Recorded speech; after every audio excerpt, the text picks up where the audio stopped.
আচ্ছা, অল অঞ্চল প্রেসিডেন্ট ছিল, অল এমএলএরা ছিল, অল ব্লক প্রেসিডেন্ট ছিল, জেলা পরিষদের মেম্বার ছিল, পঞ্চায়েত সমিতির মেম্বাররা ছিল এবং আমাদের মন্ত্রী যাদের দেখছেন এরা সবাই ছিল, সভাধিপতি ছিল, সবাই ছিল।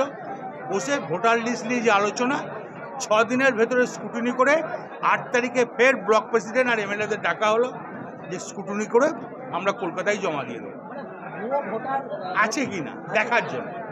কারণ এটা তো 24-25-এর ভোটার লিস্ট আর 25-26-এ ভোটার লিস্ট আর একটা বেরোবে, কিন্তু এখন হয়তো তখন আমরা আবার সার্চিং করে দেখে নেবো, অবজেকশন দেবো। ওই তো বললাম তো যে অঞ্চল প্রেসিডেন্ট, আমাদের বুথ প্রেসিডেন্ট আছে, বুথ প্রেসিডেন্টদের নিয়ে সবাইকে বুথ প্রেসিডেন্টদের বলবে সেটা কাজ করে। এখন ভোটার লিস্ট নিয়ে নিলাম, আর একটা নেবো।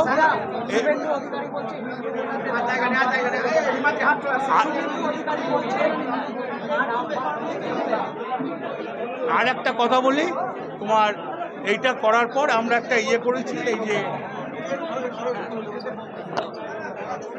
এইটা করার পর আমরা একটা জিনিস করেছি যে 85টা প্রকল্প আছে, এই প্রকল্পটা নিয়ে বাড়ি বাড়ি যাবে, এক একটা বাড়িতে কটা করে প্রকল্প পেয়েছে এই প্রকল্পটা দেখাবে। দেখানোর পর এক একটা বাড়িতে 10টা-12টা প্রকল্প, মমতা ব্যানার্জির প্রকল্প। 5 বছর পর একবার ভোট হয়, 26-এর ভোটটা যেন মমতা ব্যানার্জিকে দেওয়া হয়।